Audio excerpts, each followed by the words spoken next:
Wesh l'équipe, bien ou quoi? Bienvenue dans Foot Business, la série de vidéos qui traitera du monde des affaires autour du foot. L'objectif des vidéos ne sera pas de parler tactique, technique ou de faire des analyses de terrain. Non, on vous réserve d'autres formats qui seront plus adaptés à tout ça, vous en faites pas. Pour l'heure, on va principalement parler pépettes, gros sous, stratégie d'investissement, etc. Car oui, même si le foot qu'on aime est émotion, se déroule sur le terrain, dans les tribunes, entre potes, derrière un écran ou autour d'une bière, mais c'est pas nous qui le faisons vivre. Enfin si, c'est nous qui le faisons vivre, mais voilà, c'est pas nous qui prenons les décisions. Et c'est normal, c'est pas nous qui mettons les millions, me faites pas dire ce que j'ai pas dit. Mais il faut savoir qu'il est régi par une minorité de personnes qui prennent toutes les décisions. Et c'est pas anodin, car c'est eux qui déterminent notre manière de consommer le foot, le prix que ça nous coûte, et finalement, son avenir. Donc les gars, on va directement mettre les mains dans le cambouis. On va s'attaquer à notre sacre-saint foot français. On va traiter de son histoire, sa valeur, ses finances, mais aussi et surtout, sa visibilité actuelle et future. Le projet de Super League, les différentes réformes de la Champions League, les propositions relatives à une programmation de la Coupe du Monde tous les 2 ans. Sérieux, on a l'impression que le monde du foot ne sait plus quoi inventer pour se réinventer. Mais pourquoi en fait? Qu'est-ce qui pousse Florentino Pérez, Arsène Wenger et les hommes les plus influents du foot à sans cesse remettre en question le modèle de ce sport? C'est quoi le souci? Le spectacle? L'argent? Le pouvoir? On va voir ça ensemble les amis. Car comme vous pouvez vous en douter, c'est un petit peu plus complexe que ça. On va déjà poser les bases et s'accorder sur un point. Le football est en perte d'audience. Et ça, quel que soit le pays. C'est pire que ça en vrai, puisqu'il est même de moins en moins rentable pour les distributeurs. Donc là, peu importe le championnat, peu importe la culture foot du pays, avec l'inflation, c'est-à-dire l'augmentation des prix, l'évolution de la société, les nouveaux modes de consommation, c'est comme ça, voilà, ça sert à rien de lutter. Ou peut-être que si, justement. Et c'est pour ça que les grands penseurs du football se cassent la tête. C'est en tout cas ce que pense Florentino Pérez, le président du Real et le principal instigateur du projet Super League. Son projet avait complètement scandalisé tout le monde à l'époque, c'était n'importe quoi. Pourtant, vous verrez qu'il était pas si loin que ça de la vérité. Je pense que la plupart d'entre vous a vu son interview où il défendait son projet. Il proposait même de réduire le temps d'une mi-temps à 20 minutes, comme dans FIFA ou dans des Five. Enfin bref, elle était clairement lunaire cette interview, mais il dit 2-3 trucs intéressants. D'après lui, les jeunes consomment de moins en moins de football, ou en tout cas, de manière plus fractionnée. En fait, c'est pas faux. Les jeunes, c'est-à-dire vous, moi, nos petits frères et nos fils pour certains, se contentent pour beaucoup de regarder des bouts de match ou simplement des résumés sur internet. Certains se contentent même de s'informer uniquement via les réseaux sociaux, ou même simplement des débriefs sur Twitch ou YouTube. Alors bon, on juge personne, y a aucun mal à ça, c'est comme ça, c'est tout. Mais c'est quoi le souci? Qu'est-ce qui explique cela? Le football serait-il en perte de vitesse auprès des jeunes? Pas vraiment. Il n'y a qu'à voir les ventes de maillots, les ventes de FIFA chaque année, et c'est sans compter le nombre record de licenciés, l'explosion des Five et le phénomène des cannes de quartier. Et en plus, pour en revenir aux audiences, on constate une concentration des records d'audience sur une minorité de matchs. Donc en gros, si on s'amuse à comparer un pauvre match de championnat à une grande échéance de Champions League, voilà quoi, il n'y a même pas besoin de comparer, c'est limite pas le même sport. Aujourd'hui, c'est triste à dire, mais le foot de championnat intéresse de moins en moins les jeunes. J'ai conscience que ce que je dis ajoute de l'eau au moulin des défenseurs de la Super League. Mais bon, vous connaissez, on est impartial, faut rester factuel. Et c'est vrai, aujourd'hui, les jeunes ne s'intéressent qu'à l'élite. Regardez la surmédiatisation des stars, les revenus qu'ils peuvent avoir, mais surtout les passions qu'ils déchaînent, pour le meilleur comme pour le pire. Et c'est le monde qui veut ça, plutôt son évolution. Y a pas forcément de mal à ça. Mais combien d'entre nous ont découvert au moins en partie le football via des jeux vidéo comme PES ou FIFA? Et croyez pas, je divague, découvrir ce sport via ces jeux influence considérablement notre rapport avec lui. Oui, des jeux où on prend tout le temps les mêmes équipes cheatées, où on gagne avec les mêmes joueurs cheatés, où on peut même s'enrichir avec du business d'achat-revente autour des plus cheatés d'entre eux, c'est simple, ça participe à la surglorification des joueurs stars et à la perte d'intérêt pour les joueurs moyens qui font pourtant tourner les championnats. Mais bon, même si c'est un sujet intéressant, il mériterait une vidéo à part entière. Donc revenons rapidement sur les audiences du foot. Donc comme on le disait, les audiences du football sont en chute libre. La question est de savoir comment capter cette nouvelle génération et la pousser à consommer du foot. La société se ubérise et les modes de consommation évoluent. Mais on va d'abord remonter dans le temps afin de voir quelle est la position historique du foot français vis-à-vis de tout ça. On est donc en 1984 et un accord historique vient d'être passé entre la LFP, donc la Ligue de football professionnel, et Canal+, accord qui est même encore en vigueur aujourd'hui, vu que le foot français est depuis cette époque au moins en partie diffusé sur Canal. Il faut dire aussi que le foot français a permis à Canal de bien exploser dans les années 90, au même titre qu'une certaine émission diffusée tous les premiers samedis du mois. Donc oui, le foot français a permis à Canal d'exploser, mais l'inverse est également vrai. La chaîne a toujours accordé un grand soin au storytelling de son produit. Et ça s'est traduit par la création d'émissions devenues cultes avec le temps, comme le Canal Football Club, l'équipe du dimanche, jour de foot, etc.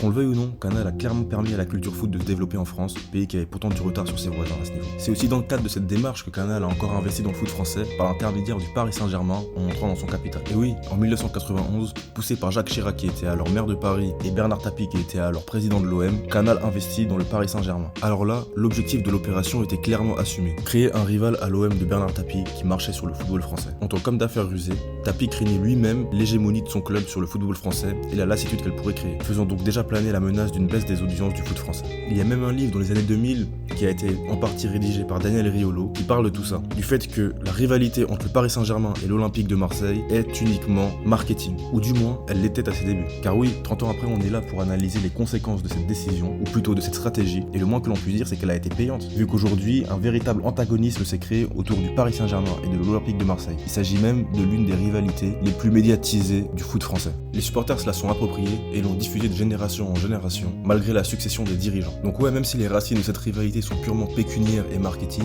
aujourd'hui, une vraie culture foot s'est développée autour de tout ça. Et ça a toujours été ça, Canal. C'est pour ça que la chaîne est considérée comme le partenaire historique de la Ligue 1, à cause de ce rapport quasi fusionnel avec le foot français et la collaboration pour le tirer vers le haut. Que cela soit pour booster sa compétitivité ou sa rentabilité. Leurs raisons sont clairement pécuniaires, encore une fois, mais les résultats sont là. Le foot français en sort grandi. Donc historiquement, le foot français a toujours montré beaucoup de reconnaissance envers son partenaire. Et la position de la LFP a toujours été claire à ce sujet. Chouchouter Canal. Et ce, quelles que soient les offres de potentiels nouveaux diffuseurs concernant les droits de la Ligue 1. Pourtant voilà, depuis le début des années 2000, Canal est en crise. On enregistre à partir de la saison 2007 une baisse des audiences ainsi qu'une baisse du nombre d'abonnés de Canal. Et même avant cela, les investissements du Paris Saint-Germain finirent par représenter un gouffre financier conséquent pour le groupe. Raison pour laquelle il revendra toutes ses parts au fonds d'investissement américain Colony Capital, sous lequel le Paris Saint-Germain connaîtra les heures les plus sombres de son histoire. Malgré ça, la LFP restera fidèle à son partenaire. Les rapports entre les deux institutions vont finalement finir par se tendre, ce qui coïncide, hasard ou non, avec la reprise du groupe Canal+ par Vincent Bolloré, par l'intermédiaire de son groupe Vivendi. À partir de ce moment, la stratégie de Canal vis-à-vis du foot français change radicalement, les nouveaux dirigeants de la chaîne estimant qu'ils n'avaient plus besoin de lui pour subsister. Ah là là, Vincent Bolloré. C'est le genre de milliardaire qui cristallise l'attention et qui possède une personnalité crispante. Bien loin de la discrétion de ses contemporains, c'est le genre d'homme qui s'investit à fond dans ses projets et qui le fait savoir. Adulé par les uns, détesté par les autres, il fait sa route depuis des années et le moins que l'on puisse dire, c'est que c'est loin d'être un idiot. Comme il l'a dit lui-même, il est parti d'une société qui valait à l'époque 1 ou 2 francs et l'a aujourd'hui capitalisé à plus de 12 milliards d'euros. Et les raisons de son succès sont simples. Il utilise toujours les mêmes recettes. En tant qu'homme d'affaires pragmatique, il avait conscience que les audiences de la Ligue 1 étaient en baisse et que malgré ça, les droits télé du foot français n'avaient jamais été aussi élevés. Le Média Capital a publié les chiffres d'audience de la Ligue 1 sur Canal+ pour la saison 2019-2020, estimant l'audience moyenne des matchs à 851 000 téléspectateurs. Mais balancer des chiffres comme ça ne sert à rien, il faut les mettre en perspective. Et qu'est-ce qu'on remarque quand on compare ces chiffres à ceux de la décennie précédente? Bah bingo, on constate une diminution de moitié des audiences. Et pourtant, comme je le disais tout à l'heure, jamais les droits TV de la Ligue 1 n'avaient été aussi élevés. Le foot français est donc de plus en plus cher à diffuser et de moins en moins rentable à diffuser. C'est paradoxal, non? Après, on peut essayer d'expliquer cette baisse des audiences par différents facteurs, comme par exemple la suprématie du PSG, qui fait penser à celle que redoutait Tapie avec son propre club dans les années 90, suprématie qui influe donc sur le suspense du championnat et donc l'intérêt autour de lui, ce qui n'est pas forcément vrai en plus, parce qu'encore une fois, si on met les chiffres en perspective, il faut noter que les 850 000 téléspectateurs moyens pour la Ligue 1 sur Canal ne représentent pas la totalité des spectateurs de la Ligue 1, vu qu'il y avait en parallèle à cela 650 000 téléspectateurs moyens sur les sites de streaming ou les IPTV. Bah ouais, parler des audiences du football en omettant de parler du piratage, ça aurait été une grande erreur. C'est un phénomène qui ne touche pas seulement le football et qu'il est quasiment impossible à endiguer. Et honnêtement, vu le prix que coûte le football aujourd'hui, comment en vouloir aux consommateurs? Les droits de la Ligue 1, des championnats étrangers, des différentes coupes d'Europe sont partagés entre différents diffuseurs, ce qui nous oblige à prendre différents abonnements si on veut simplement suivre la totalité du football européen. Le foot en clair n'existe quasiment plus en ce qui concerne les clubs, et en vrai, pas besoin de sortir d'HEC pour comprendre que les baisses des audiences du football français sont liées à son manque d'accessibilité. Mais la faute ne vient pas forcément des diffuseurs, eux ils sont simplement obligés de rentabiliser des droits TV exorbitants. La question est donc de savoir si le produit n'est pas, ou en tout cas n'a pas été surévalué pendant très longtemps. Parce que oui, en 2018, Didier Quillot, l'ancien président de la LFP, avait estimé la valeur des droits TV en France à plus de 1,2 milliard d'euros par an. Alors ouais, c'est beaucoup,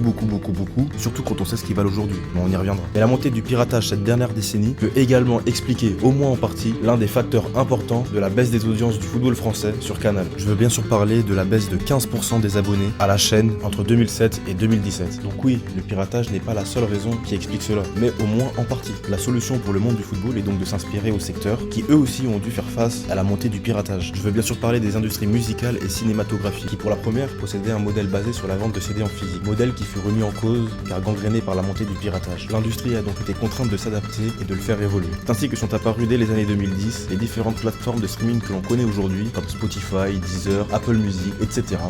Idem pour le cinéma avec l'apparition de Netflix, OCS, Amazon Prime, Disney+, qui commencent même à concurrencer les modes de consommation traditionnels du cinéma. D'ailleurs, en ce qui concerne la diffusion du cinéma, Canal s'est très bien adapté à toute cette situation, en profitant de l'arrivée de tous ces nouveaux acteurs et en faisant des partenariats, leur permettant de gagner des parts de marché et donc de compenser la perte d'audience du football. La Ligue et donc le monde du football en général devaient donc réagir et faire de même. Mais début 2020, par la force des choses, tout s'est accéléré. Le monde a été frappé par la crise sanitaire que vous connaissez et le football français a été stoppé en pleine saison. Le manque à gagner pour les clubs a été considérable et on est passé à 2 doigts de la faillite du football français, ou en tout cas de certains de ces clubs de premier plan comme le LOSC, l'OM ou Bordeaux. Dieu merci, l'État a payé par l'intermédiaire de prêts garantis, des PGE comme on dit, ce qui permet au foot français de reprendre la saison suivante. Mais à quel prix? Car oui, les rassemblements publics sont interdits à ce moment-là, donc impossible de remplir les stades, impossible de générer du bénéfice via la billetterie, impossible pour les clubs français de redémarrer clairement leur activité. Et ça tombait bien car un nouvel appel d'offres allait avoir lieu. Au milieu de cette crise, la Ligue allait donc pouvoir réévaluer ses droits. À ce moment-là, la vie du football français en dépendait. Sa position vis-à-vis de son partenaire historique avait clairement changé. L'objectif n'était donc plus de privilégier Canal, mais de simplement revendre les droits au plus offrant. C'est ainsi que, contre toute attente, un nouvel acteur apparaîtra et mettra fin à l'histoire d'amour entre Canal et la Ligue.